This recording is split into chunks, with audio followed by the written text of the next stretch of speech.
नमस्कार मेरे प्यारे दोस्तों, मैं हूं आपका होस्ट शेफ धीरज। आज इस वीडियो में हम लोग बात करने वाले हैं कि इंडिया के जो शेफ़ है वो गरीब क्यों रह जाते हैं। साथ साथ मैं बात करूंगा यहाँ पे कुछ आपकी फाइनेंशियल इंडिपेंडेंस के बारे में।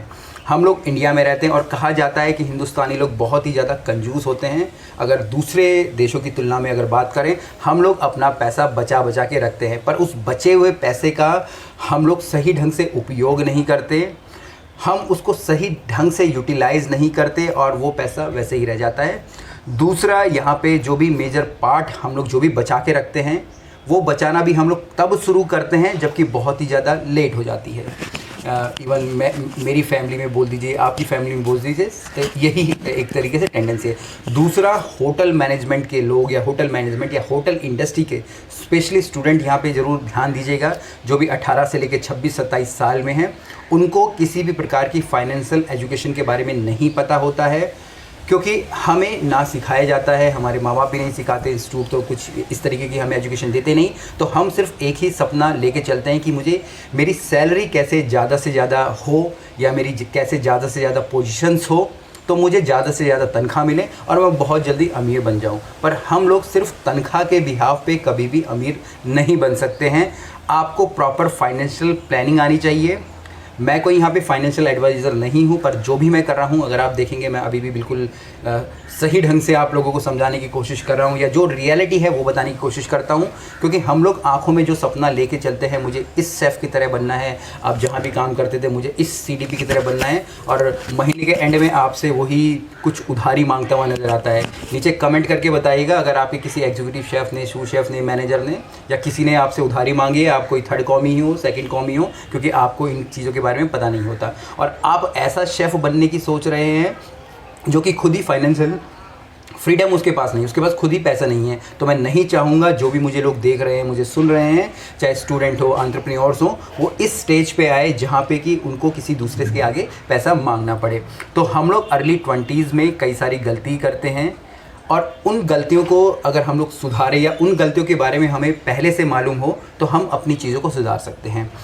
हम लोग सोचते हैं कि जब हमारे पास एक बहुत बड़ी तनख्वाह हो जाएगी, हम एक अच्छी पोजीशन पर आ जाएंगे, तब जाके हमारे पास ढेर सारा पैसा आएगा, पर ऐसा नहीं है। आपको अर्ली 20s से ही अपना जो इन्वेस्टमेंट स्टार्ट कर देनी चाहिए। इन्वेस्टमेंट कहाँ करनी है, कैसे करनी है, आपके ऊपर डिपेंड करता है। एक पुराने समय की अगर बात करूँ, इस समय भी हम लोग यही मानते हैं कि LIC लाइफ इंश्योरेंस जो पॉलिसी होती है वो एक तरीका होता है इन्वेस्टमेंट करने का, जो कि नहीं है। LIC से आप कभी भी पैसा नहीं कमा सकते हैं। दूसरा, हम लोग FDs की बात करते हैं। FDs भी एक नहीं सही तरीका नहीं है अगर आप एक अच्छे फाइनेंशियल प्लानिंग की बात करें। इस सेपरेट, जैसे कि मैं कहाँ पे करता हूँ, इवन अपने फिगर्स के साथ में आप लोगों को दिखा दूँगा मैं कहाँ पे पैसे को इन्वेस्ट करता हूँ। मैं आपको यहाँ पे किसी प्रकार के स्टॉक्स के बारे में नहीं बताने की कोशिश करूँगा, क्योंकि स्टॉक्स में लगाना बड़ा ही रिस्की रहता है। मैं खुद स्टॉक्स में नहीं लगाता हूँ, पर मैं यहाँ पे म्यूचुअल फंड में इन्वेस्ट करता हूँ। म्यूचुअल फंड भी स्टॉक्स ही होते हैं, पर वो किसी एक एक्सपर्ट के द्वारा वहाँ पे पैसा लगाया जाता है। उसके लिए कम्प्लीटली अलग वीडियो आएगी, क्योंकि आपको इस बारे में पता होना बहुत ही ज़्यादा ज़रूरी है। इवन अगर आप एक कॉमी 3 भी हैं, कॉमी 2, कॉमी 1 कोई भी हैं, और आपको फाइनेंस के बारे में नहीं मालूम है, तो आप 60 साल तक नौकरी करते रह जाइएगा, आप तब भी कुछ भी नहीं कमा पाएंगे। अगर मेरे पास इस समय, अगर मैं अच्छी सिचुएशन में हूँ, सही सिचुएशन में हूँ, तो मैं इसलिए ही हूँ क्योंकि मैंने, जब मैं नौकरी कर रहा था, मैं भी लगभग 18-21 साल की उम्र से मैं नौकरी कर रहा हूँ, 36-37 साल मेरी उम्र हो गई। तो मैंने उस समय जो बचाया, वही आप बोल सकते हैं कि ट्रिपल चौपल या उससे भी ज़्यादा होके मेरे पास बचा पड़ा है, तभी जाके मैं आज अच्छे ढंग से, खुशी ढंग से रह पा रहा हूँ। चाहे आपकी तनख्वाह 10,000 ही क्यों ना हो, हम उससे भी अपनी इन्वेस्टमेंट स्टार्ट कर सकते हैं। आइंस्टाइन आप लोग जानते होंगे, जिन्होंने कि आइंस्टाइन आप जानते होंगे, उन्होंने एक कोट दिया था कि कंपाउंडिंग इस दुनिया का एक 8वां अजूबा है।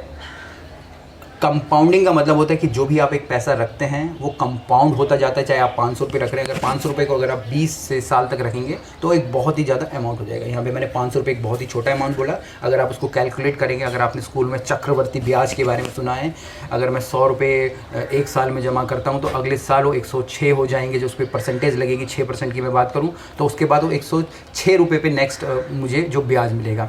तो वहीं अगर एक छोटा भी अमाउंट अगर आप लोग स्टार्ट करते हैं तो ये बहुत ही ज़्यादा एक बड़ा अमाउंट बन जाता है जबकि आप रिटायरमेंट लेना चाहें। क्योंकि कोई भी शेफ़ है, कोई भी है, आपको 60 साल तक नौकरी नहीं करनी है। जब आपके अंदर ये फाइनेंशियल प्लानिंग आएगी और आपके अंदर ये समझ आएगी तभी आप अपना बिजनेस भी कर सकते हो। नहीं तो आप सिर्फ एक अच्छे शेफ़ बनने के पीछे भागेंगे, ना कभी आप एक अच्छा शेफ़ बन पाएंगे, ना कभी फाइनेंशियल फ्री हो पाएंगे और लाइफ में कुछ भी नहीं कर पाएंगे। नॉर्मली जैसे इस दुनिया में आए थे वैसे ही होके चले जाएंगे, जो कि मैं नहीं चाहता। दूसरा, डिजिटल शेफ़ हब के प्लेटफॉर्म पे इनरोल कीजिएगा। वहाँ पे एज ए स्टूडेंट आप इनरोल कर सकते हैं और अपने लिए एक सर्टिफिकेट भी वहाँ से ले सकते हैं। मैं कहाँ पे इन्वेस्ट करता हूँ, म्यूचुअल फंड्स के बारे में और मेरी क्या क्या इन्वेस्टमेंट्स होती है उसके ऊपर मैं वीडियो बनाऊंगा। अगर आप इस वीडियो के कमेंट में चाहेंगे तब, नहीं तो मैं नहीं आप लोगों को वो सारी चीज़ें बताऊँगा। कुछ भी क्वेश्चन हो, कमेंट्स हो, डिजिटल शेफ़ हब के प्लेटफॉर्म पर आप आके देखिएगा। बाकी मुझे आप नीचे व्हाट्सएप पर भी कॉन्टैक्ट कर सकते हैं। फिर मिलेंगे एक नई वीडियो में, तब तक के लिए जय हिंद।